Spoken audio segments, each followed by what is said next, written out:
which I think was really.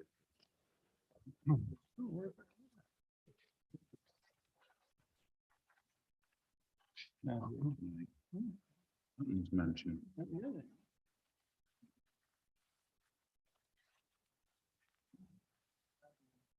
Thank you, Wayne. Good evening. Welcome to the Town of Cicero Planning Board meeting. Would you please join us in the Pledge of Allegiance? Mr. Snyder, would you lead us off? Pledge allegiance to the flag of the United States of America. To the republic.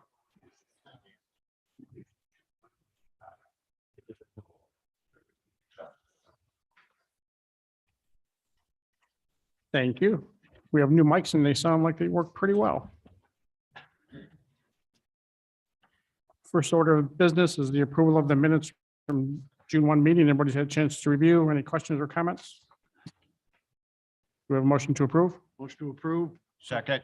Mr. Duval, Yes. Mr. Abbey, Yes. Mr. Snyder, Yes. Mr. Bloss. Yes. And I vote yes. Minutes have been approved. Next, we'll open the meeting to public input. If there's anybody here that would like to speak to an active application that does not have a scheduled public hearing, you're welcome to come up. Given nobody's approach, we will close the public input section of the meeting and move on to the first agenda item. This is to schedule a public hearing, and I think the applicant is here and may want to chat. This is for the Leslie Ann Associates Lakeshore Road, a 45 lot subdivision for Horner Farmstead. Hello, Hal. Good evening. Good evening. Actually, you can just go ahead and set the public hearing. We set the number of comments. Okay, great, thank you. Neil, motion, please. And adoption of a resolution calling for public hearing on the matter known as Leslie Ann Associates tax map number 87-01-21.245 lots, Warner Farmstead. This public hearing shall commence at 6:30 p.m. or soon thereafter, as the matter may be heard at a regular schedule of the planning board on Wednesday, July 6, 2020. So move. Second. Mr. Duval, Yes. Mr. Abbey, Yes. Mr. Snyder, Yes. Mr. Bloss, Yes. and I vote yes. Public hearing has been set. Next is for a site plan extension. This is for a property that's already received site plan approval by the planning board, and the applicant is asking for an extension. Mr. Bouchard is here to explain. Thank you. Good evening. Brian Bouchard. Push that on, right? Good evening, Brian Bouchard with CHA. So you're correct. This project was approved. It's for some new tenant space at 6225 Taft Road. It's the Barks and Rec site. Went through the planning board last year, about a year ago. Since that time that it was approved, we worked through the Onondaga County DOT permit for the access that would be a right in, right out onto Taft Road. That permit process took us up until about September. The owner, goes to Florida throughout the winter. So throughout the winter time, the project was bid. He's since acquired a contractor and is prepared to, I believe, talking with Steve, submit the building permit, anticipating starting work hopefully in the first few weeks of July, pending the issuance of that building permit, and just requesting an extension of the approval essentially so that we can work through the permit process in the next few weeks and start construction. Nothing as far as the plans that were approved have changed. Thank you. Open up to questions, Mr. Duval, I don't have Questions? anything right now. Mr. Abbey. Refresh my memory, where is it? 6225 East Taft located? So this is the Barks and Rec site. It's right really at the corner of that East Topman? Taft Road and Topman. Exactly. Yep. Oh, okay. Yep. So there's an existing building there, and these are new tenant buildings that would be built in the vacant space that's next to it. Thank you. Mr. Snyder. Good. Mr. Bloss. All set. I'm all set as well. How long of an extension are you requesting? I think the code provides 1 year. Okay. That would be obviously more than enough time. Neil, would you propose a motion reflecting that? You're going to move to the adoption of a resolution extending the site plan known as 6225 East Taft Road, LLC, 6225 East Taft Road. Proposed construction of two new buildings for a period of 1 year pursuant to Town Code Section 210-28. Somebody like to make a motion? I'll Do make that motion. you have a second? Second. Mr. Duval. Yes. Mr. Abbey. Yes. Mr. Snyder. Yes. Mr. Bloss. Yes. And I vote yes for the motion. Thank you. So that- And you're up for the next one. I might as well stay, right? Might as well stay. Next, next agenda item is for Gabberley Development. This is a site plan proposed PUD development that has been in front of us numerous times. Yes. And you've got an update on snow removal. Thank you. Yes. So Brian Bouchard again, working on behalf of the applicant. Tim Haskins also with us tonight. So just to kind of pick up where we left off, since the last meeting, prior to that meeting, actually just prior to that meeting, we had some revisions responding to the town engineer's comments, more technical in nature in terms of the drainage system, et cetera. To my knowledge, Mark has is satisfied with the responses that are in the plan set to date. We also talked about, parking and the parking arrangement that obviously we as the applicant are comfortable with, which does include garage spaces for every unit, along with the abutting driveway space and then some surface parking, all of which still totals greater than the 2 spaces per unit overall that we were talking about. And obviously the benefits to the enclosed parking and the arrangement that the applicant has to control that use of that garage within their leases. But more specifically, we also talked about snow storage. So really the only update that we have is a cover letter that we've prepared along with some graphics, and I'll hand that out very quickly. We just emailed it to yesterday. Yeah. I'll go through the narrative so you don't have to. I've got one. Oh, you have one. So essentially what we did here was some supporting documentation related to the pavement areas that we have and the snow storage areas that we have that's available to us. We did talk about last time, this developer is an operator and has discussed snow storage operations with various companies because it is going to be a little bit atypical in terms of needing different equipment for things like the driveway areas versus the sidewalks and the roadways.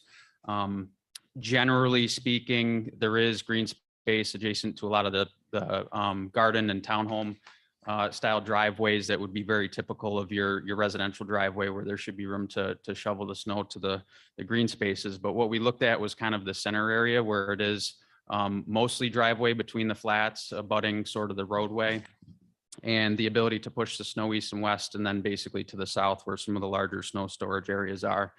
Those areas that you see to the bottom of that graphic are about 25 feet in depth and over 200 feet long. So they are fairly substantial areas. And what we did within this cover letter is provided 2 ways to kind of document how much snow we can anticipate in a snowfall versus the pavement area that we have to clear, and then the area where that snow can actually be stored. So we did it with an area calculation. Just generally, if you have a parking lot, there's some guidance that states that parking lot should have about 20% of its own area to store snow.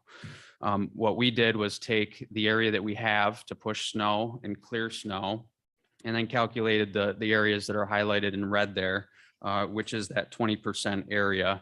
And also beyond that, there is areas within the shoulders. You can picture a typical town road, for instance, being 24 feet wide. Usually each 12-foot lane gets a single plow blade and sort of flops that snow onto a 3.5 or 4 foot area within the shoulder, which we can accommodate as well. So the larger areas are really for the more tricky maneuver to get snow out of those larger paved areas and be able to stockpile and store it there. The other way that we looked at it was the volume calculation, which gets a little bit into like the compaction of snow, right? A freshly fallen snow is fairly light in terms of its density. And once you start to plow it, it becomes basically half its size. So applying, again, an example of 6 inches of heavy wet snow falling on this area that we've calculated would be able to fit within those red areas with a height of about 1.5 to 2.5 feet tall. So what we would anticipate is throughout the course of 2 or 3 weeks or so, 4 or 5 pretty heavy snowfalls, not including other things like melting and warm days and such, but just the volume itself. Those areas, the larger areas obviously would be able to be piled fairly high in terms of like 8 to 10 feet or so.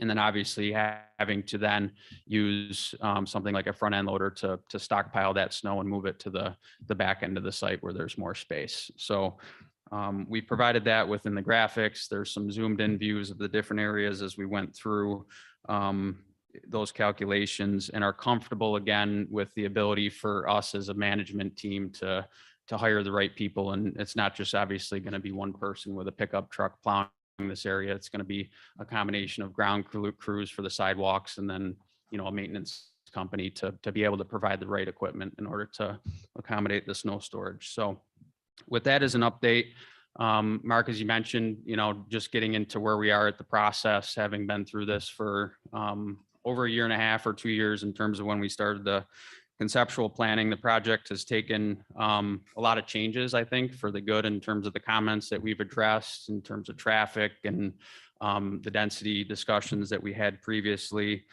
And overall, we hope that the approval of this zone change would have a positive impact on not only the town, but the corridor.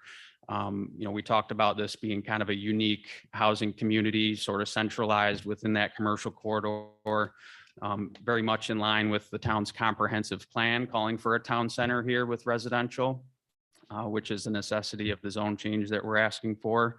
And providing a variety of housing. It's not just one housing type, so multiple different kind of apartment styles, both with multifamily and senior living, and also filling the gap that's needed for the area in terms of additional residential units. So the main focus is really that this zone change would be supportive of lesser impacts associated with what would otherwise be kind of a commercial development, and hope as far as the next steps go that obviously we're looking forward to a positive recommendation to move on to the town board, or recommendation with comments, however that looks, and open to any feedback that you might have. Thank you. Just a note, I know you requested to be here tonight, which is fine. The board just received this information, which you've already Sure. mentioned, so they haven't had a fair chance to review it. So with that in mind, I'll open it up to questions from anybody, and we'll start with Mr. Duval. You're confident that the areas that you show in red will hold all the snow? Yeah, I guess that's a general way of saying it, right? We're obviously stating it in a way that we believe we can accommodate you know, a number of snow events that we typically have, right? But that there is the responsibility of the owner then once it becomes cumbersome, and it's obviously his benefit to make sure that the residents that live here are happy with it, because it's a rental type product. But yes, once those areas are full after, you know, presumably, let's say 4 or 5 heavy snowfall events, that we would then circle back and remove the snow and put it into a bigger pile, sort of in the green space that we have out back. But definitely, you know, not as tricky as something like downtown Syracuse, where there's no area to store snow, and they still manage to store it for a certain amount of time until they have to come remove it, usually every month or so for those, you know, January and February and March months. So, but the ownership and what we've talked about in terms of contractors that would be willing to service the property are perfectly fine with that. Yeah. So would you truck it out if it got to be too much? Or? I mean, that's definitely an option, more expensive option, because now you have to find a place for it. There is, you know, a permitted wetland crossing that we would be using for things like the green space and having the ability for people to have a trail back there. But obviously during the winter months, that would probably be a good spot to store the snow without, you could use a machine to pick it up and then drive it over, as opposed to hauling it with a dump truck somewhere off site. So you'd move it? Yeah, we'd move it. Yeah. Okay, I'm good. Mr. Abbey, I'm all set for right now. Mr. Snyder. Somewhere I saw the plans for the floor plans, but I couldn't read them because they were too small. I don't know whether it was an email that we were sent or what, but You got an email with a link. Yeah, there was the building elevations and the floor plans for each one of the housing products was sent. Likely if it was the link that I had provided to Mark. I think it was yesterday. Yeah, if there's a need to have, we haven't really been asked to print out, you know, hard copies for it, but I can drop those off at the town too. I think it's absolutely essential. I mean, I if I'm going to pass judgment on something, I need to be able to read it and look at it Sure. and Yeah. understand how it works. Yep. So I think you know, if we don't get hard copies sent to us before a meeting, then I don't know how we can make any response to it. And you're not expected to. That was my statement. You're not expected to. I'm good. Dan, do you need something other than what he handed out tonight? You want a full set? Well, these are okay for the snow room, but For the floor plans and elevations, we can get hard copies. That's fine. Okay. Yep. Mr. Bloss. I'm set for now. It talks about storing snow in the landscape areas. haven't had a chance to review the landscape and what you're showing here, but the areas that are landscaped with snow storage on it, is it going to make sense when I look at it? Yeah, the majority of that Shrubbery, that kind of larger thing? area isn't going to be impacted by things like the decorative plantings. There's a few trees that are in there that could be avoided, but in general, the areas that we've picked, especially with the shoulders and things, aren't planted and would be supportive of having the snow stored there.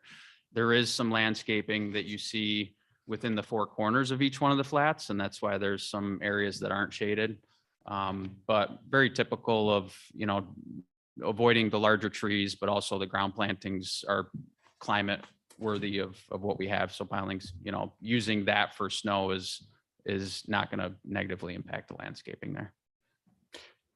For a few years, back when I was much younger, I drove a pickup truck with a plow on it and did plowing. I had the privilege of riding with the guys out back in their big trucks. And you throw some numbers at us and it looks good with the numbers, right? But when I look at this, I'm not sure how it works. I don't know what kind of equipment, and I'll rely on Mark's judgment on this when he has a chance to review, but I don't see how it works. I don't know how, I don't know how you get a plow in here and clean everything, and then you got to drag it Yeah. down the so- streets to little patches. Right. And I think I had talked about this a little bit before. When you look at that area between the flats, right, essentially what you have is a parking space, drive aisle, and a parking space.